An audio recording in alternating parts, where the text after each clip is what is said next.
All right, welcome here into another episode of the News4JAGs podcast. I'm Jamal St here alongside Justin Barney. They're cutting the grass behind us because day 2 is officially in the books. It is, and it seems like every time we do this out on the field, the mowers are going, and I don't know if it's intentional or what, but see us record and then get the mowers out. But two were in the books of what I heard of 5 weeks.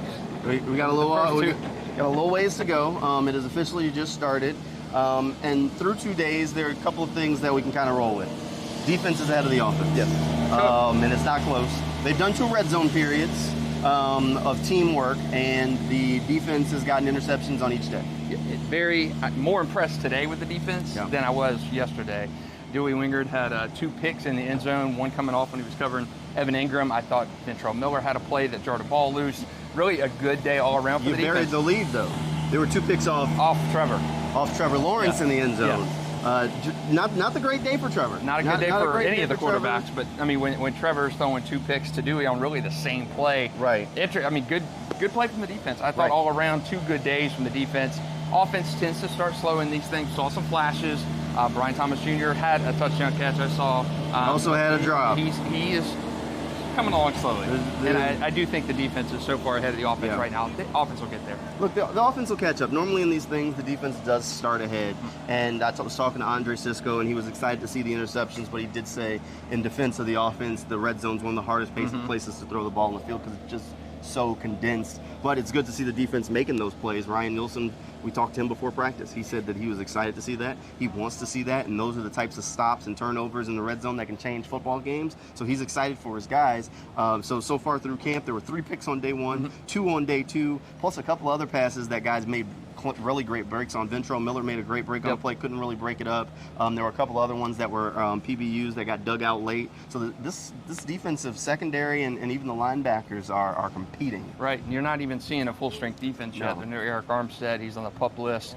Really not seeing, we haven't seen the pads yet. When the pads come on, you're going to see a more physical defense, I think. Maybe see Eric get in transition there at some point. Maybe, who knows the timeline on him, but when we see him get in there with those full pads on, I think this defense is better than I thought they were going to be at this point. Hey, look, the defense looks good.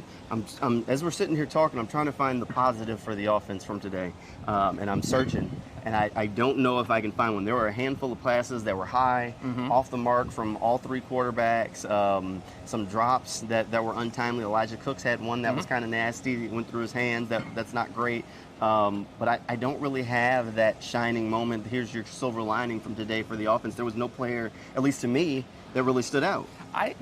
Elijah Cooks did have a good catch, the sliding catch out of bounds, kind of over there on the opposite side of the field. And Devin Duvernay had a nice grab in the end zone. Yeah. But other than that, it was really limited today. I mean, the defense to me is so much further ahead than the offense. And this is Mac Jones throwing picks. C.J. Beathard has thrown some yesterday, but Trevor threw a couple today, and that's what we need to not see. Trevor struggled with those turnovers, breaking in some new guys, Devin, Brian Thomas Jr. on that offensive side of the ball. Full pad's not on yet, not those big hits. Everything is touch, and the whistle blows. So still a limited version of the Jaguars offense, though. Keep in mind the day 1 interception was in 7-on-7. The day 2 interceptions were both 11-on-11. So different contexts there, but still not exactly great, not plays you want to see. But you'd rather them throw these interceptions early in camp than once the game starts. Right. So we'll keep an eye on it. I'm not waving the red flag just yet, but it's definitely something worth monitoring. There's a couple of things. The offense and the turnovers in the red zone. Brian Thomas Jr. with the drops are the 2 big things at this point that I've seen through the first 2 days that are worth monitoring. And it doesn't help that now Trevor Lawrence, all 3 picks have been targeting different guys. Right. One was targeting Evan Ingram, interception Dewey Wingard. One was targeting Christian Kirk, interception Dewey Wingard. One was targeting Gabe Davis, interception Ronald Darby. So your top 3 weapons, Trevor's throwing a pick. They're looking for each one of them through the first 2 days of camp. That's good or bad. How are you doing on? Maybe that's a step up for Dewey.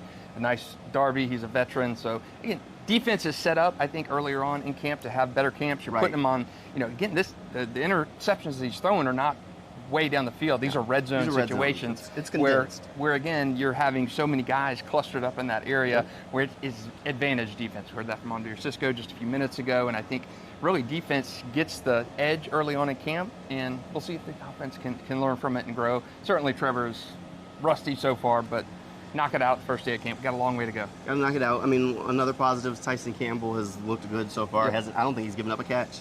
He had a nice pass break up here in the end zone. I can't remember who it was on, but very good play from Tyson down there. So, I mean, some good things from the defense. Hey, thanks for hanging out with us here on the podcast. You can read more over on News4JAGs.com if you click on the sports page, and we'll have a new episode of this podcast coming your way tomorrow after another training camp practice. Plus, tomorrow night at 11:20, we'll have a new episode of Teal the Show with Frank Frangie over on Channel 4. So if you want Jags content, we've got you covered. See you next time.